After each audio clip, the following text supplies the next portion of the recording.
আসসালামু আলাইকুম গাইস, আজকে আমি আপনাদেরকে এমন একটি জায়গায় নিয়ে আসলাম যে জায়গায় এমন একটি ঘটনা ঘটেছে যেটা শুনলে আপনারা অবাক হয়ে যাবেন। এই যে গাছটি দেখতে পাচ্ছেন, গাছটি হাওয়ার উপর এতদিন ভেসেছিল, মানে কোনো শিকড় নেই, কিচ্ছু নেই। আল্লাহর কত রহমত, সাইডে মসজিদ, পাশে দোকানপাট, কত কিছু।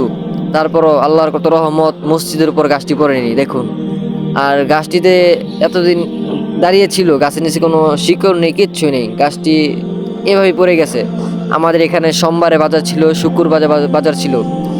আমাদের মানে গাছটি পড়েছে আপনাদের বৃহস্পতিবারের 7টা সকাল ফজরের নামাজের পর পড়ছে। ফজরের নামাজ এমন তো হতো, ফজরের পর পড়তে পারতো, কিন্তু না, আল্লাহর কত রহমত, ফজরের পরও পড়েনি। ফজরের পরও পড়েনি, কারণ আল্লাহ তাআলার ঘর, আল্লাহ রক্ষা করেছে। সাইডে দোকানপাট ছিল, দোকানপাটও ভাঙেনি। আল্লাহ চাইলে কত কিছুই না করতে পারে দেখুন। এই যে গাছটি কিন্তু এখনো পড়ে রয়েছে, মসজিদের উপরও পড়েনি। আল্লাহ চাইলে কত কিছুই না করতে পারে। দেখেন আল্লাহর কত নীলা খেলা, তোর হাওয়া বেশি রয়েছে।